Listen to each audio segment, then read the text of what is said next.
Muito bem, queridos irmãos, mais uma vez nós manifestamos alegria, quão bom e quão suave é que os irmãos vivam em união e que nós nessa manhã estejamos aqui nesse ajuntamento solene para cultuarmos ao nosso Cristo redivivo e também para ouvirmos da sua palavra.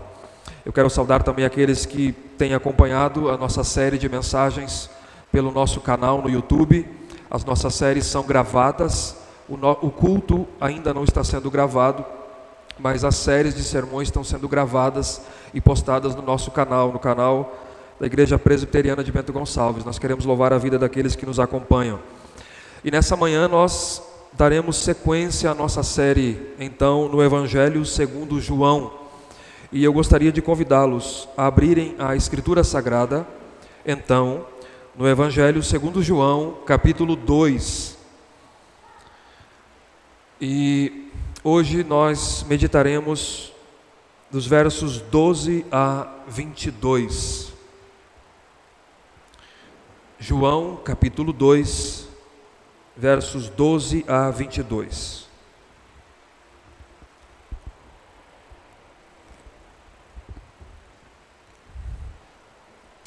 Assim diz a palavra do Senhor. Depois disto, desceu ele para Cafarnaum, com sua mãe, seus irmãos e seus discípulos, e ficaram ali não muitos dias. Estando próxima a Páscoa dos judeus, subiu Jesus para Jerusalém, e encontrou no templo os que vendiam bois, ovelhas e pombas, e também os cambistas assentados. Tendo feito um azorrague de cordas, expulsou todos do templo, bem como as ovelhas e os bois, derramou pelo chão o dinheiro dos cambistas, virou as mesas e disse aos que vendiam as pombas: tirai daqui estas coisas, não façais da casa do meu pai casa de negócio. Lembraram-se os seus discípulos de que está escrito: o zelo da tua casa me consumirá. Perguntaram-lhe, pois, os judeus: que sinal nos mostras para fazeres estas coisas? Jesus lhes respondeu: destruí esse santuário e em 3 dias o reconstruirei. Replicaram os judeus: em 46 anos foi edificado esse santuário, e tu em 3 dias o levantarás? Ele, porém, se referia ao santuário do seu corpo. Quando, pois, Jesus ressuscitou dentre os mortos, lembraram-se os seus discípulos de que ele dissera isto, e creram na Escritura e na palavra de Jesus. Até aqui a leitura da palavra do Senhor. É interessante, irmãos, quando você pergunta, talvez você já tenha passado por essa experiência, quando você pergunta a algumas pessoas como elas veem Deus. Quem é Deus ou o Senhor Jesus? Várias respostas variadas a gente observa, passa pelas suas mentes. E há uma tendência natural em todos nós, como seres humanos, de olharmos para Deus, olharmos para Cristo e enfatizarmos apenas um aspecto da sua natureza, ou alguns aspectos, alguns atributos do seu ser, da sua natureza, em detrimento de outros. Que Jesus é bom, que Jesus é misericordioso, que Ele cura, que Ele opera milagres, que Ele é longânimo, que Ele é compassivo. E são atributos da natureza do nosso Senhor, são verdadeiros. Todavia, nem sempre, e até mesmo entre cristãos, enfatizam outros aspectos da sua natureza, dos seus atributos, dos atributos de Deus, de que sim, Ele é bom, Ele é misericordioso, Ele opera milagres, Ele se preocupa com o ser humano, mas que também Ele é santo, que também Ele é justo, de que Ele também é juiz, e de que Ele não tem o pecador por inocente, de que a sua justiça é uma reação da sua santidade. são atributos da natureza divina. As pessoas são mais propensas em aceitar a ideia de um Cristo como Salvador do que um Cristo que é Senhor, do Cristo como Cordeiro do que o Cristo como Leão. As pessoas são mais propensas a isso. Esta passagem que nós lemos é uma daquelas que nos faz conhecer melhor a Cristo e destrói todo esse tipo de pensamento, que nem sempre é maldoso, nem sempre. É apenas uma questão de informação ou de tendência natural da natureza ou da natureza humana. Esse Cristo que será revelado aqui, não são todos que querem, não são todos que desejam. Esse Cristo que será revelado aqui, ele aparece um tanto diferente do que apareceu em Caná da Galileia. Ele se apresenta um tanto diferente aos olhos humanos. Aquele que fez milagres em Caná, que fez o milagre, que transformou água em vinho, aquele que proveu o que precisamos, aquele que exerce misericórdia, aquele que anuncia o novo vinho da nova aliança, que toda aquela ritualística do Antigo Testamento havia passado, e que o novo vinho chegou. As pessoas não gostam muito, mas veremos que esse Jesus também é o Cristo que exerce justiça. É o Cristo que, se em Caná ele fez tudo isso, no templo, por zelo pela casa do Pai, ele exerce justiça, ele põe em ordem, ele expulsa os cambistas, ele mostra que ele é o Jesus que também purifica a sua casa. Jesus é o Cordeiro de Deus do capítulo 1, mas ele é o justo e zeloso do capítulo 2. E nós, como igreja, devemos desejá-lo assim como ele é, tanto como em Caná, como nós veremos ele no templo de Jerusalém. Na mensagem anterior, João capítulo 2, dos versos 1 a 11, João registrou o primeiro sinal.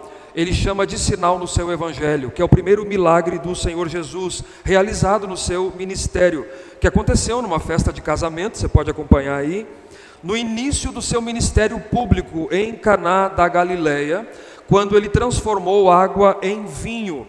E João declarou que o alvo desse sinal está registrado no versículo 11, que apontava para aquele que o realizava. Não era o sinal em si, mas era aquilo para o qual o sinal apontava. Está aí. Com este sinal, verso 11, deu Jesus princípio a seus sinais em Caná da Galileia. Primeiro propósito, ele manifestou a sua glória. Ele é Deus. Segundo, os seus discípulos crerão nele. E este é o alvo do Evangelho segundo João, que nós estamos vendo na nossa série.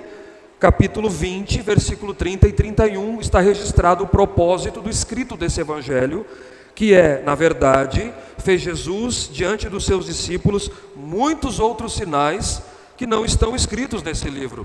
Estes, porém, foram registrados para que creiais que Jesus é o Cristo, o Filho de Deus, e para que, crendo, tenhais vida em seu nome.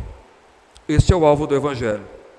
Hoje veremos então Jesus agora saindo de uma festa familiar mais restrita, mesmo que é o início do seu ministério público, mas é um casamento, é um pouco mais restrito, e ele indo a uma festa pública, a mais importante festa de Israel, que é a festa da Páscoa, na cidade de Jerusalém, onde o templo era central naquela cidade, e é a primeira vez que ele entra no templo em seu ministério público. O tema da mensagem dessa manhã é exatamente esse: Jesus no templo. O texto tem duas divisões claras. A primeira ponto que nós veremos que ao entrar no templo de Jerusalém, por ocasião da Páscoa, nós percebemos uma ação realizada por Jesus. Nós veremos que ação é essa. E após Jesus tomar esta atitude, esta ação, ele responde então dos versículos 18 a 22, um questionamento que foi feito a ele por parte dos judeus que estavam ali presentes. Qual foi a ação de Jesus no templo? Nós meditaremos nisso dos versos 14 e 17, e então dos versos 18 e 22, a sua resposta aos judeus que o questionaram desta ação. Antes, vejam comigo dos versos 12 e 13. Os versículos 12 e 13 introduzem o assunto traçando o trajeto que Jesus fez após o casamento em Caná. Veja o trajeto que ele fez. Verso 12. Depois disso, desceu ele para Cafarnaum, com sua mãe, seus irmãos e seus discípulos, e ficaram ali não muitos dias.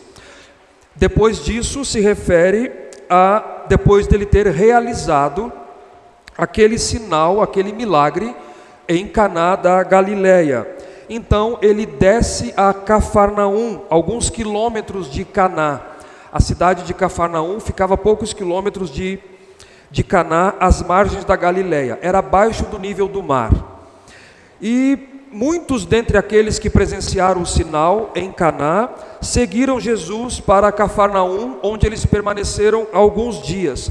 Quem são esses que seguiram a Jesus para Cafarnaum? Primeiro, a sua mãe, Maria, aquela que disse aos servos: façam tudo o que ele disser. Seus irmãos, Jesus tinha irmãos, Marcos capítulo 6, verso 3, Tiago, José, Judas e Simão. E seus discípulos. Percebam a distinção. Quando a Bíblia trata desse assunto, ela define, ela chama Isabel de parenta, ela chama Maria de mãe, ela fala dos irmãos e ela fala dos discípulos. É muito clara a distinção. Esses são os que seguiram Jesus. Versículo 13, então, depois de estarem em Cafarnaum, estando próximo à Páscoa dos judeus, subiram para Jerusalém. Ficaram poucos dias em Cafarnaum e eles tinham que agora subir a Jerusalém. Se eles tiveram que descer de Caná a Cafarnaum, Jerusalém, por outro lado, ficava no topo de uma montanha, 850 metros acima do nível do mar. Então eles têm que subir até chegar a Jerusalém. E Jesus então está saindo dessa festa familiar para ainda uma festa mais importante dos judeus, que era a Páscoa. O que era a Páscoa? Para entendermos aqui o contexto. Todo homem judeu, ele precisava ir a Jerusalém no mínimo 3 vezes ao ano, na festa da Páscoa, dos tabernáculos e na festa de Pentecostes. A Páscoa era uma festa judaica da antiga aliança, instituída por Deus em Êxodo capítulo 12, quando na libertação do povo do Egito, Deus, um cordeiro macho de 1 ano, puro e sem defeito, deveria ser sacrificado, separado no 10º dia, no mês de Nissan, correspondente aos nossos meses de março e abril, e sacrificado no 14º dia. Cada família deveria comê-lo em refeição, com a instrução era cajado na mão, lombo cingido e sandálias nos pés. Era a Páscoa do Senhor. Essa festividade foi regulada e ela durava 1 semana, 7 dias, porque era unida aos pães asmos. E ela então deveria ser celebrada anualmente. Todo homem judeu, a partir dos 12 anos de idade, ele era obrigatório, ele ir a Jerusalém ao templo, porque a Páscoa então deveria recordar a libertação do povo de Israel do cativeiro egípcio. Você percebe aqui que o apóstolo João tem o cuidado de chamar de Páscoa dos judeus. Não sei se você percebeu. Porque João está escrevendo no final do 1º século, já para judeus e gentios. E esta festividade, a Páscoa, é uma festividade da antiga aliança. A Páscoa é uma festa da antiga aliança. Cristãos não celebram mais Páscoa.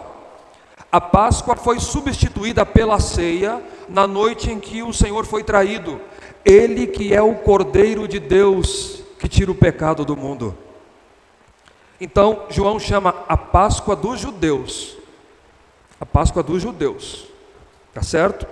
Alguns estudiosos afirmam que a cidade de Jerusalém tinha aproximadamente 50 mil habitantes. Mas que nessas ocasiões, da Páscoa, por exemplo, ela aumentava de 5 a 6 vezes a sua população, tamanha a quantidade de peregrinos que saíam de todas as partes do império para ir se dirigir a Jerusalém. Então você pensa a multidão que está aqui, nessa cidade, nesse momento. E Jesus subiu a Jerusalém nessa época, na Páscoa. E chegando no templo, nós vemos então uma ação realizada por Jesus.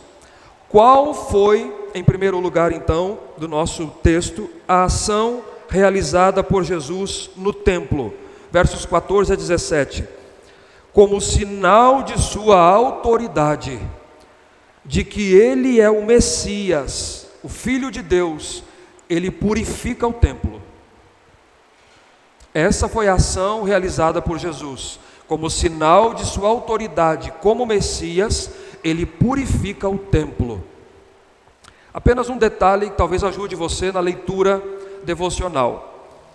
Alguns entendem que essa purificação do templo é a mesma purificação realizada no final do ministério de Jesus, que é relatada pelos sinóticos, o Evangelho segundo Mateus, Marcos e Lucas.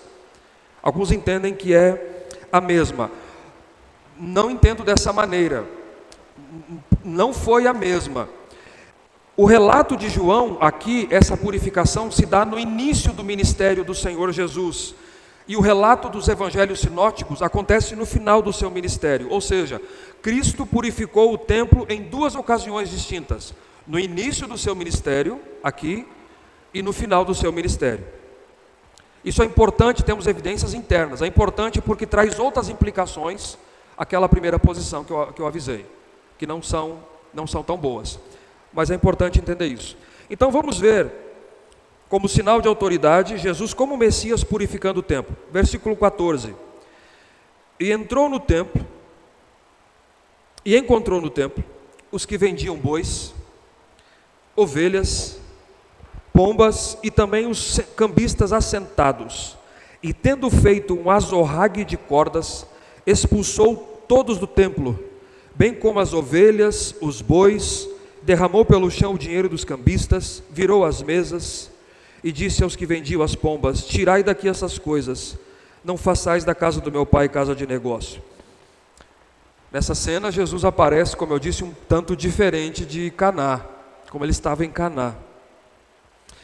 Quando Jesus entra no templo, ele encontra tudo aquilo, ele vira tudo. O mesmo Jesus que operou milagres, que se compadeceu em misericórdia, ele continuou sendo bom, misericordioso, compassivo, mas ele é zeloso. Quando ele encontra aquilo, ele derruba tudo no chão, ele expulsa toda aquela gente. Imagine a cena, imagine aquela população ali no pátio dos gentios, nós vamos ver isso, observando Jesus. Mas como Filho de Deus, irmãos, como Messias, já vamos ver isso, Malaquias 3, nós lemos na liturgia, se cumpre aqui, é aqui que está se cumprindo Malaquias 3, como Messias, pela primeira vez no templo, inaugurando o seu ministério público, assumindo a sua obra messiânica, Jesus está purificando a casa do seu Pai. Ele está purificando a casa do seu Pai, porque quem purifica a sua igreja é o Senhor Jesus. Só Ele pode purificar a sua igreja, e Ele o faz por meio da sua palavra, mas também por meio da disciplina. Também por meio da disciplina. O que acontecia, irmãos, para nós entender aqui, e o que Jesus vê ao entrar no templo, para com autoridade purificá-lo. Depois nós tiraremos algumas lições práticas dessa passagem aqui, apenas para que nós entendamos o contexto. O que acontecia ali? O templo, como nós lemos aqui, era uma grande construção em Jerusalém, central na cidade de Jerusalém. A área do templo era formada por 4 átrios, ou 4 pátios. Primeiramente, quando você subia uma escadaria, você logo em cima pagava o imposto anual. Depois dos tanques, tinha uma escadaria, um imposto anual do judeu. E depois você entrava no pátio dos gentios, que é o primeiro pátio. No pátio dos gentios era o único lugar que os gentios poderiam estar. Nenhum homem que não fosse judeu poderia passar dali. Era ali o local. Era o local de transitar, de orar, de ouvir as orações, de adorar o Senhor. Após o pátio dos gentios, o segundo pátio era o pátio das mulheres judias com seus filhos menores. O terceiro pátio, mais à frente, vai chegando perto do templo propriamente dito. É o pátio dos homens judeus. E depois do quarto pátio, era o pátio dos sacerdotes e levitas, onde havia todo o sistema de sacrifícios. Tinha o altar de bronze, o altar para os sacrifícios, a pia, a bacia para lavar as mãos, e então o templo com o lugar santo, onde os sacerdotes poderiam entrar diariamente, onde tinha a mesa com os pães da proposição, tinha o candelabro, tinha o altar de incenso separado por um véu, e depois do véu tinha um lugar chamado Santo dos Santos, onde somente o sumo sacerdote poderia entrar uma vez no ano, levando o sangue de um animal puro e sem defeito. Então, a lei de Moisés, ela exigia que todo animal, ou primeiramente, que todo homem judeu, todo varão acima de 19 anos, ele deveria fazer algumas coisas. Primeiro, ele deveria pagar o imposto anual do templo. Antes de chegar ali, ele pagava o imposto anual. Segundo, a lei também prescrevia animais a serem oferecidos em sacrifício. Ela exigia que todo animal oferecido em sacrifício fosse perfeito, sem mancha, não podia ter mancha, ele deveria ser perfeito. Por essa razão, por causa da moeda, do imposto e do animal, que tinha que ser puro e sem defeito, era necessário que houvesse coletores de impostos no templo, coletores de impostos naquela região, e inspetores do templo, para que verificassem os animais a serem oferecidos em sacrifícios. Eram os sacerdotes que faziam isso, se o animal estava de acordo com a prescrição da lei de Moisés. Mas veja bem, por que é feito isso? Não era simples você sair de uma parte do Império Romano, de longe, e vir com a sua família, com os seus filhos e com animais para o sacrifício. Porque o judeu tinha que fazer isso, trazer animais de acordo com a lei e entregá-los em sacrifício na Páscoa. Pensa você vir com a sua família, com filhos e com animais até Jerusalém, subindo e numa distância longa. Mas a lei em Deuteronômio preveu isso, algo importante, que o judeu ele poderia trazer dinheiro ao invés dos animais. Ele poderia vender o seu animal na sua cidade e trazer o dinheiro para comprá-lo ali no templo. Isso passou a ser feito no pátio dos gentios, onde o único lugar que eles poderiam estar. Os sacerdotes e os cambistas, o cambista é aquele que faz o câmbio. A gente pensa que é aquele que vende ingresso hoje, né? Não, é aquele que faz o câmbio. Esse é o cambista. Os sacerdotes e os cambistas se juntaram.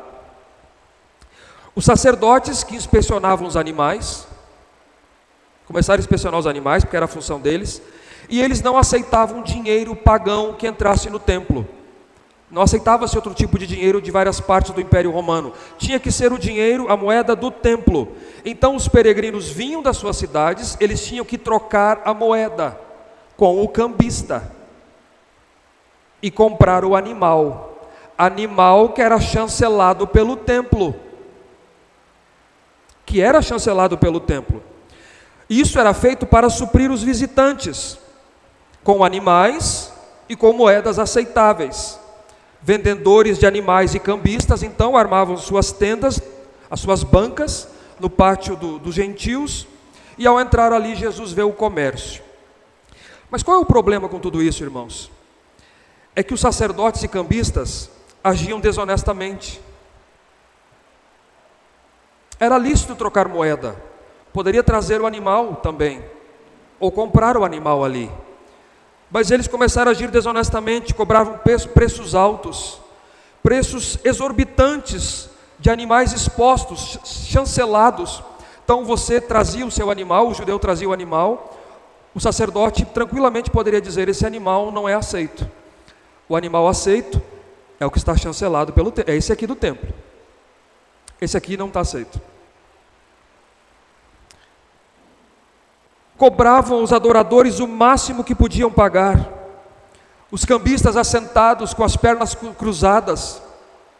Está aqui, estão assentados, está registrado no versículo 14. Com suas bancas, cobrando comissão por cada transação. Tem um estudioso da área que ele afirma que um par de pombos, na época, já foi aumentado 100 vezes o seu valor.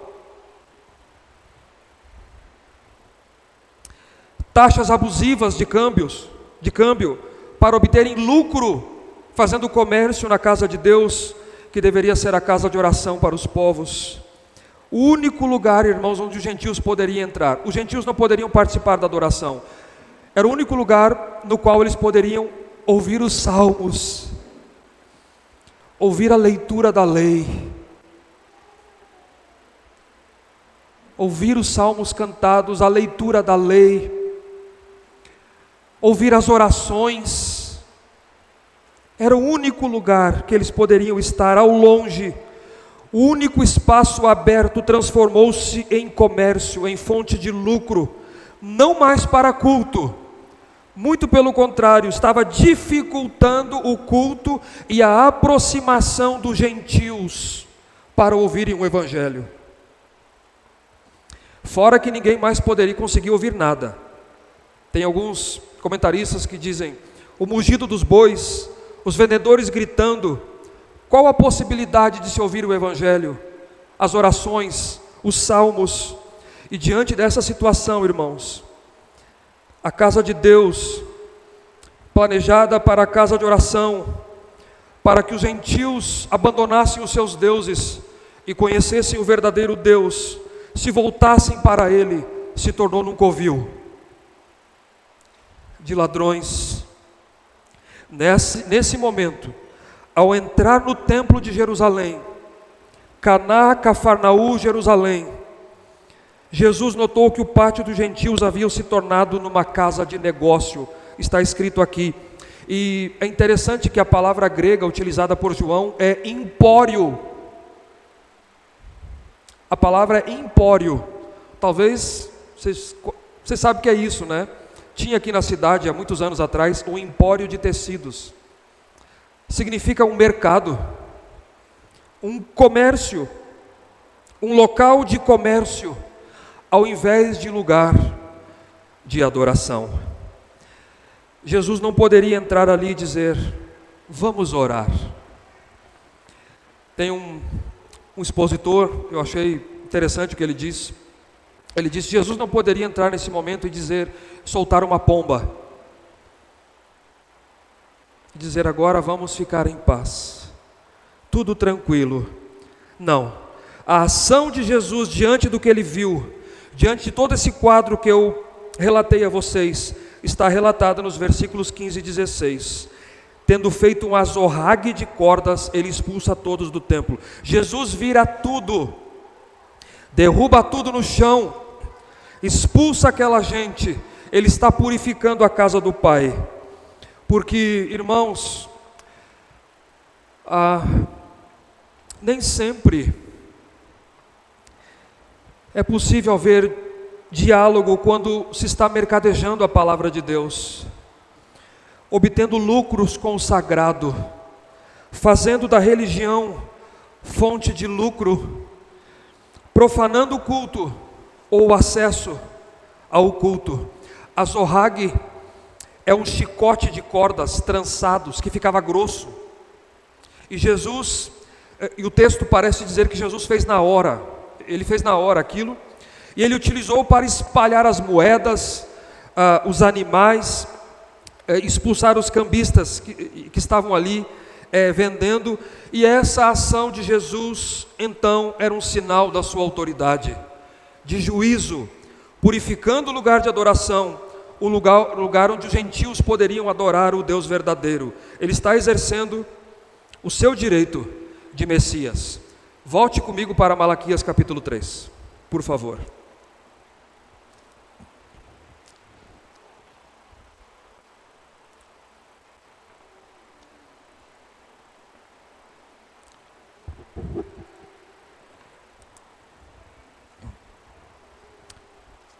das últimas profecias do Antigo Testamento.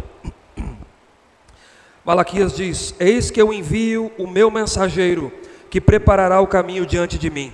Quem que é esse mensageiro? João Batista, que o apóstolo João mencionou no capítulo 1. Primeiro veio o mensageiro, ele preparará o caminho do Senhor. Perguntaram para João Batista: tu és o Messias? Não. Tu és o Cristo? Não. Eu sou a voz do que clama no deserto, preparai o caminho do Senhor. No capítulo 1 de João nós vimos isso. Na sequência: mas ele preparará o caminho diante de mim, e de repente virá ao seu templo o Senhor, a quem vós buscais, o anjo da aliança, a quem vós desejais. Quem que é o Senhor, o anjo da aliança? O Senhor Jesus, o Messias.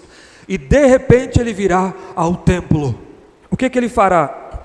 Mas quem poderá suportar o dia da sua vinda? Quem poderá subsistir quando ele aparecer? Porque ele é como fogo de ourives e como a potassa dos lavandeiros. Assentar-se-á como derretedor e purificador de prata. Purificará os filhos de Levi. Quem são aqueles que trabalhavam no templo, que inspecionavam os animais? A quem era responsável? Os filhos de Levi, os sacerdotes. Ele purificará os filhos de Levi e os refinará como ouro, e eles trarão ao Senhor justas ofertas. Em seu ministério público, como Messias no templo, ele veio para purificá-lo. Ele foi anunciado como purificador da casa do Pai, começando pelos sacerdotes do templo. Em Caná, Jesus mostra a sua divindade com poder, milagre, misericórdia. Agora ele demonstra a sua divindade com autoridade, sua ira santa, seu zelo pela casa de Deus, agindo com justiça, purificando o templo, expulsando aqueles que transformaram a casa do seu pai em empório. E versículo 17, ao ver Jesus purificando o templo, Jesus se lembram da citação do Salmo 69, versículo 9. Lembraram-se os seus discípulos de que está escrito: o zelo da tua casa me consumirá. Eu não sei se vocês perceberam, mas aqui o verbo está no futuro. Nos Salmos o verbo está no passado. Os discípulos passaram para o futuro.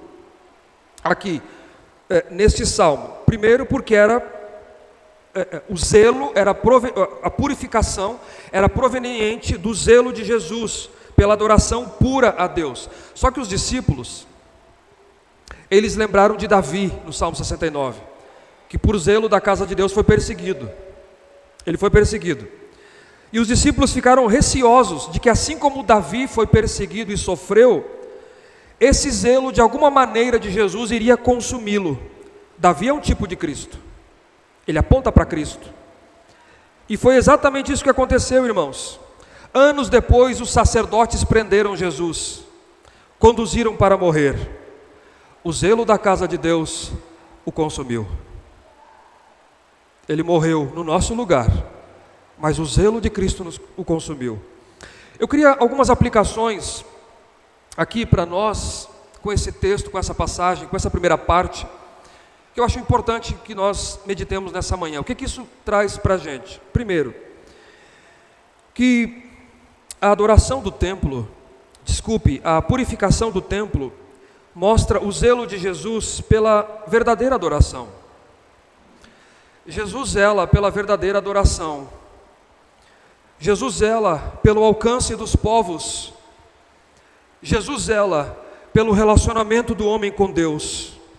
Jesus tem zelo pela adoração pura. O comentarista William Hendrickson, ele disse o seguinte: ao purificar o templo, Jesus atacou o espírito secularizado dos judeus. Eles trataram com descaso as coisas sagradas. Ele chega a dizer ainda, eles agiram com espírito antimissionário. Mas a purificação do templo nos ensina outra coisa também, que existe ira do Senhor para os impiedosos. Existe, irmãos, ira para impiedosos. Cristo é amor, sem dúvida nenhuma. Faz parte dos atributos da divindade. Cristo é manso, Cristo é compassivo, Ele é misericordioso, e esta é a razão de nós estarmos, de você estar aqui nessa manhã. Você não estaria aqui se Ele não fosse longânimo com você. Você erra, você comete pecados, você entristece pessoas, e é o Espírito Santo, e eu também. E eu também. E por isso Cristo é amor, por isso Ele é misericórdia. Mas nessa ocasião em que Ele purifica o templo, Ele mostra a todos nós que Ele também é justo, que Ele julga, que existe ira para aqueles que vivem na impiedade.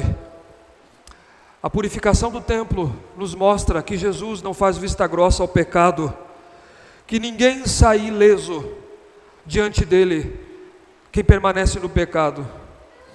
A ira para impenitentes. Mas em quarto lugar, a purificação do templo também nos ensina a seguirmos o exemplo de Jesus. Veja só, não pegarmos em chicotes, tá certo? Não pegarmos em chicotes. Bom que está sendo gravado aqui, né? Não pegarmos em chicotes, mas em amarmos aquilo que Cristo ama, em zelarmos por aquilo que Cristo zela, e em aborrecermos aquilo que Cristo aborrece. Não tolere aquilo com que Jesus está se irando. Não tolere, não ame aquilo com que Jesus está se irando. Mas, em quinto lugar, a purificação do templo, essa primeira ação de Jesus, nos mostra que transformar a religião como fonte de lucro não é nada novo. Não é nada novo. E aqui eu não vou entrar em assunto particular, porque eu não quero mencionar ninguém, falar de ninguém. Eu só quero ensinar os irmãos com base o texto que nós lemos na liturgia. Paulo disse que já na sua época, 1 Timóteo capítulo 6, ele disse que homens que tinham a mente pervertida, privados da verdade, supondo que a piedade é fonte de lucro. Na época de Paulo, também. Nós vivemos numa época também, o povo de Deus está crescendo, está avançando, a igreja de Deus, mas também de tristezas, irmãos. Isso deixa o nosso coração triste também. Deixa o nosso coração triste. A ganância, ela corrompeu pessoas que outrora eram fiéis a Deus e que eram comprometidas com a palavra de Deus e em conduzir o povo de Deus a uma adoração verdadeira ao Senhor. Corações foram corrompidos, mas que agora a religião se tornou fonte de lucro, se tornou fonte de lucro. Hoje nós não temos mais animais chancelados para serem recebidos, mas outros objetos são chancelados para que as bênçãos de Deus o adorador ganhe, para que haja relacionamento com Deus ou para que haja adoração a Deus. E isso não deixa de ser comércio. Isso entristece o nosso coração, porque a igreja de Deus está espalhada pelos 4 cantos do mundo, nessa cidade, nesse estado, nesse país. Mesmo, e é interessante que mesmo para alguns cristãos,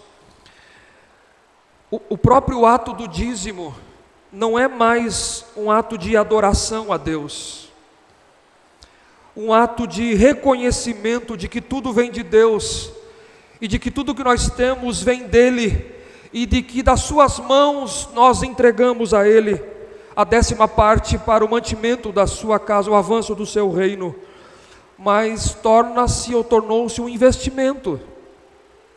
Um investimento. Corações corrompidos, pessoas pregadores do Evangelho como eu, pessoas que foram chamadas para ministrar, para pregar o Evangelho aos gentios, e ao invés disso, negociam aos gritos as bênçãos de Deus.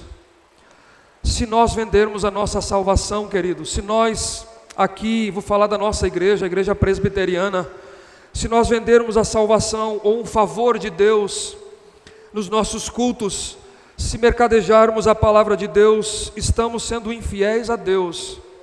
E aqui eu falo de nós pregadores e daqueles que me acompanham pelo nosso canal, que porventura estão ouvindo essa mensagem e que também talvez estejam alijando pessoas do verdadeiro Evangelho. Jesus fica irado com isso. Jesus fica irado com isso. Veja bem, a igreja do Senhor é muito maior que a igreja presbiteriana. O reino de Deus é muito maior que o presbiterianismo. A igreja do Senhor está espalhada por todo o mundo, diversas denominações, Deus seja louvado por isso. Mas nós temos que perguntar a nós mesmos, somos exortados com esse ato aqui, que estamos aqui para conduzir os povos ao Deus vivo, para conduzir uma adoração pura pela qual Cristo zela, para sermos canal de Cristo como pregadores e testemunhas da verdade do Evangelho, e não tropeço para que gentios se afastem do Deus vivo. Essa primeira parte nós vimos isso ao entrar no templo de Jerusalém, por ocasião da festa judaica da Páscoa. Percebemos essa primeira ação de Jesus que ele toma, como sua autoridade, com sinal de autoridade e messiânica, ele purifica o templo, de purificá-lo. Agora, na segunda parte do texto, ele vai responder a um questionamento dos judeus. Vejam aí, no versículo 18 é o questionamento dos judeus. Perguntaram-lhe, pois, os judeus, provavelmente aquela liderança, as autoridades judaicas, os líderes religiosos que estavam ali: que sinal nos mostra para fazeres essas coisas? Com que autoridade você está fazendo isso? Essa é a pergunta. Eles querem que Jesus justifique as suas ações. Com que autoridade ele estava fazendo aquilo? Jesus disse: tirai daqui essas coisas, e não façais da casa do meu Pai casa de negócio. Algumas vezes ele diz o vosso Pai no Evangelho, muitas vezes o meu Pai. A casa do meu Pai, ela é minha também. Tirai daqui isso. O Hendrickson, comentando isso, eu achei interessante, ele chama de pedido estúpido, um questionamento estúpido, porque eles nem deveriam ter pedido um sinal aqui. Que sinal nos mostras para fazeres essas coisas? Porque o sinal já havia sido dado. Jesus está cumprindo Malaquias capítulo 3, dos versículos 1 a 3. Ele o estava purificando o templo, como Messias. Mas ao invés, irmãos, de se arrependerem dos seus pecados cometidos ali no templo, as autoridades judaicas questionaram as suas ações e elas pediram um sinal. Agora, veja a resposta de Jesus no versículo 19. Jesus lhes respondeu: destruí esse santuário e em 3 dias reconstruirei. Na resposta de Jesus, ele aponta para ele mesmo. Para ele mesmo. Só que ele o faz em uma forma paradoxal, a gente chama de dito velado. Dito velado. Mas vejam o problema que há, irmãos. Vejam o problema que traz uma interpretação errada. Traz muito problema. Eles não entenderam o que Jesus disse. Nos deu um sinal. Já foi um pedido errado, porque Jesus deu, o sinal foi a purificação. Aí Jesus diz: destruí esse santuário, em 3 dias o reconstruirei. Veja a resposta deles, versículo 20. Replicaram os judeus: em 46 anos foi edificado esse santuário, e tu em 3 dias o levantarás?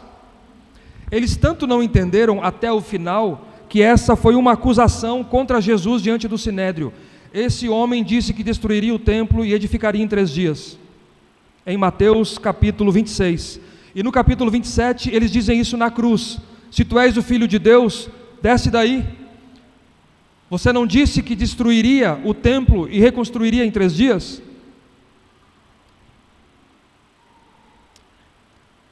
Mas o que aconteceu, irmãos? Esse templo aqui, que está na época de Jesus, depois da destruição do templo de Jerusalém pelos exércitos de Nabucodonosor, no século VI, depois da destruição do templo, em 586 a.C., houve um retorno dos judeus do exílio babilônico com Zorobabel, e houve a reconstrução do templo de Jerusalém depois de um período de 20 anos de parada, de estanque de construção. No ano 516 a.C., o templo foi reconstruído. Esse templo aqui, ele foi reconstruído, ele foi embelezado e ampliado por Herodes o Grande, aquele que mandou matar as criancinhas de 2 anos para baixo. Ele foi ampliado por Herodes, ficou suntuoso, mas essa reconstrução, este embelezamento, esta ampliação do templo, começou a ser realizada no ano 19 ou 20 antes de Cristo. Começou a ser realizada no ano 19 ou 20 antes de Cristo por Herodes o Grande, e só completou no ano 64 depois de Cristo. Ou seja, na época de Jesus faziam 46 anos que o templo ainda estava em construção. E aí os judeus dizem: esse templo está há 46 anos para ser reconstruído, e você diz que reconstrui, que derruba ele e reconstrói em 3 dias. Só que Jesus não estava falando do templo material, mas do seu corpo. Está no versículo 21. Ele, porém, se referia ao santuário do seu corpo. Do seu corpo. Jesus estava falando da sua morte e da sua ressurreição 3 dias após a sua morte. Ou seja, o sinal que Jesus deu aos judeus foi a sua morte e a sua ressurreição. E essa foi a resposta de Jesus aos judeus. E a explicação que João dá, o apóstolo, no versículo 22, é que mesmo essa palavra ela não foi entendida pelos judeus, mas ela ficou na mente dos discípulos, mas nem os discípulos entenderam-na completamente, no momento. Eles não compreenderam no momento. Eles vieram a compreender o que Jesus disse depois da ressurreição. O que nos mostra, irmãos, que nós podemos aprender com o passar do tempo. Ninguém sabe tudo de uma vez só. Aliás, no capítulo 14, nós vamos chegar lá, Jesus disse: eu vou enviar o Espírito Santo, o Consolador, ele vos ensinará toda a verdade, ele vos guiará em toda a verdade, ele vos fará lembrar de toda a verdade.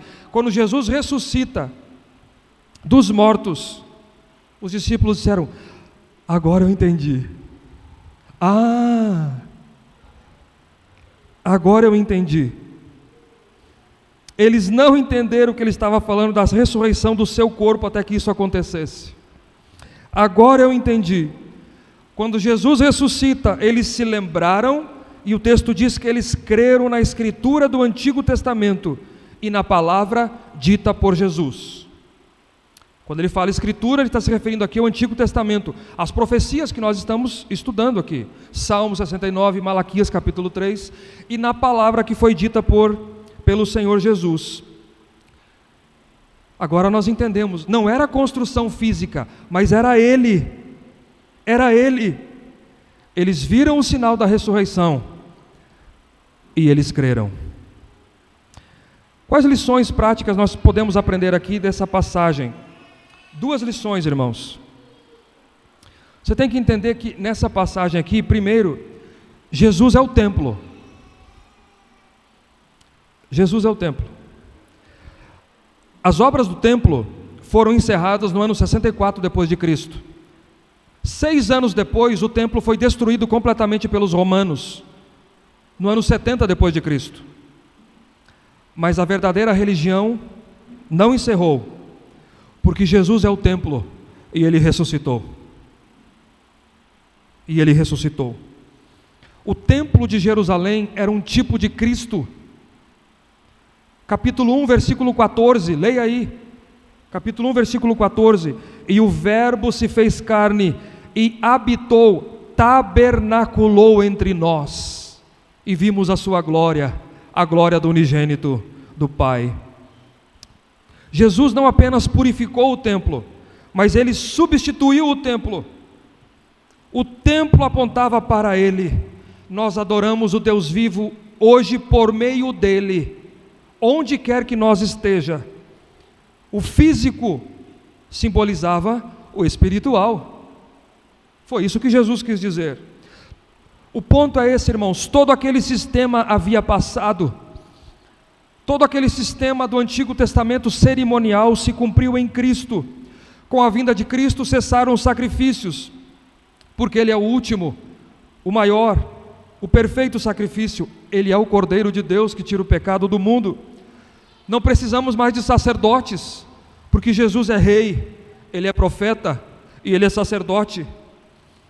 Não precisamos mais de cerimônias, aquela ritualística do Antigo Testamento. Não precisamos mais de altar. Isso aqui não é o altar, isso aqui é púlpito, porque Ele entregou a sua vida como Cordeiro de Deus no altar da cruz do Calvário. Com a vinda de Cristo, todos os tipos, símbolos, sombras, cerimônias da antiga aliança se cumpriram nele, em sua vida, em sua obra, em sua morte, em sua ressurreição, para purificar um povo para si, para que esse povo adorasse a Ele em espírito e em verdade. E Deus habita em nós, a igreja, que é o seu corpo. O Senhor está, irmãos, onde eu e você estamos. Se nós sair dessas paredes, isso aqui não é equivalente ao templo de Jerusalém, é a igreja, é o ajuntamento solene dos santos, o corpo onde Ele é o cabeça. Onde nós estivermos, ali está o Senhor.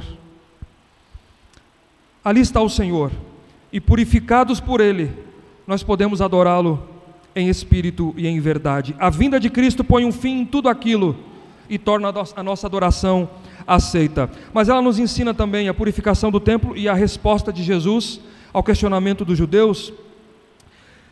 Se ela nos ensinava que a ira do Senhor para os impenitentes, ela também nos ensina que há salvação para aqueles que creem em Jesus como o Senhor, o Messias, aquele que ressuscitou dos mortos. Há salvação. A resposta de Jesus nos ensina de que não há possibilidade de salvação sem crermos no que a Escritura diz acerca do Senhor Jesus Cristo. Porque Cristo salva, Cristo é salvador de todo tipo de pessoas, mas não é todo Cristo que salva. Você será salvo se você crer no que a Escritura diz acerca do Senhor Jesus. Creia na Escritura, no que ela diz acerca de Cristo, e você será salvo. Você será salva. Para encerrar, queridos, esse foi o episódio da purificação do templo por Jesus, na ocasião da festa judaica, quando Ele sobe para Jerusalém. Ao entrar no templo, como sinal de autoridade, em primeiro lugar, como Messias, Filho de Deus, Ele purifica o templo. E em segundo lugar, Ele responde ao questionamento dos judeus acerca da sua autoridade. Em Caná, Ele mostra que é aquele que provê o que precisamos. Ele mostra que Ele exerce misericórdia, milagre, Ele transforma água em vinho. No templo, Jesus mostra que Ele também é o Cristo que zela pela adoração pura, pela casa do Pai, que Ele exerce justiça, que Ele põe em ordem, que Ele expulsa cambistas, que Ele é o Jesus que vem e que purifica a sua casa quando precisa. Ele purifica o templo, estabelece um novo templo e nos ensina que a verdadeira adoração não está restrita a um lugar, mas ela é em espírito e em verdade.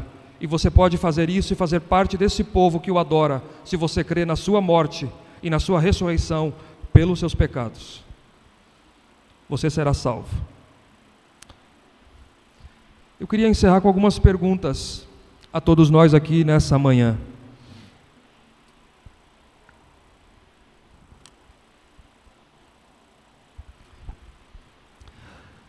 Pergunte para si mesmo se você é um adorador, uma adoradora, ou um consumidor, uma consumidora. Eu sei que a pergunta ela parece muito forte, muito direta, mas o nosso alvo nessa manhã é que você e eu, que você sonde o seu coração, é que você analise as suas motivações, se viemos para adorar ou se somos consumidores. Cristo quer purificar a sua igreja, completamente eu e você de outros amores. Cristo quer nos purificar de outros amores, de pecados, de desejos humanos, até mesmo por lucros escusos, para que por meio dele ofereçamos uma adoração ao Pai, em espírito e verdade.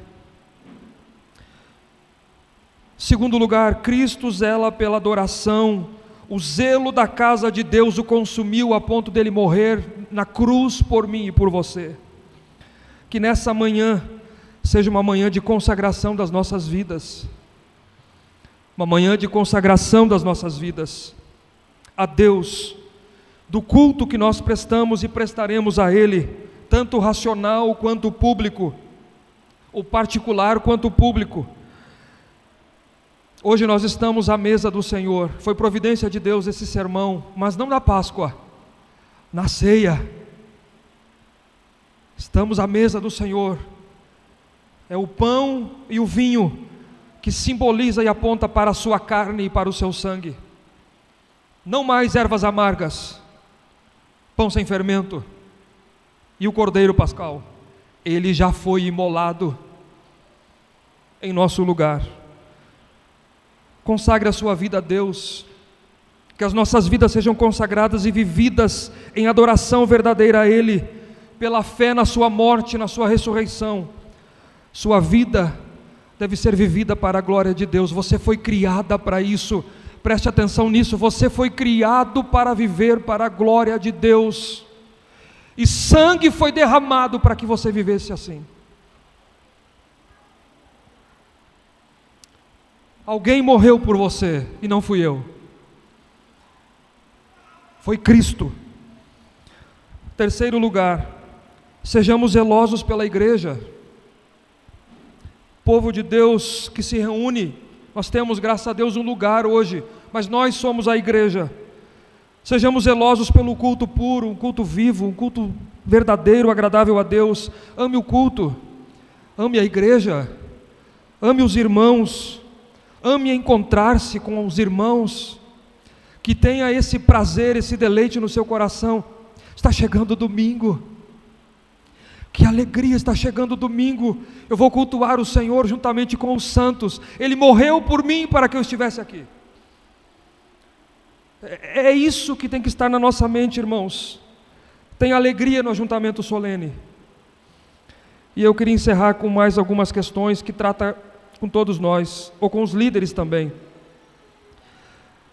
Se porventura algum líder está me assistindo, eu falo para mim e falo para você nessa manhã, nós somos chamados para conduzir o povo de Deus a Deus.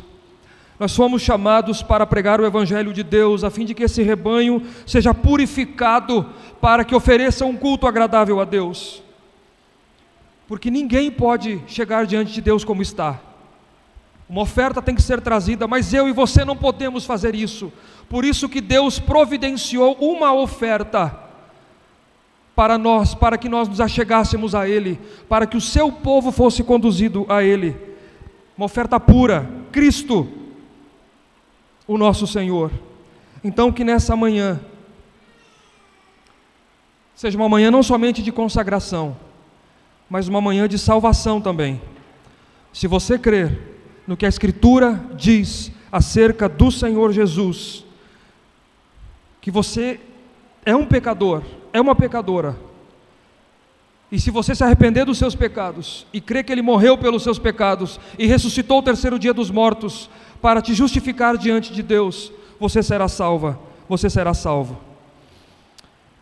Isso acontece por meio da pregação do Evangelho, pela ação do Espírito Santo. E é por isso que precisamos ser fiéis na pregação. Precisamos nunca mercadejar a palavra de Deus, mas sermos canais de Deus para que as pessoas alcancem o Deus verdadeiro, cheguem à presença do Deus vivo mediante o perdão de pecados por Jesus Cristo.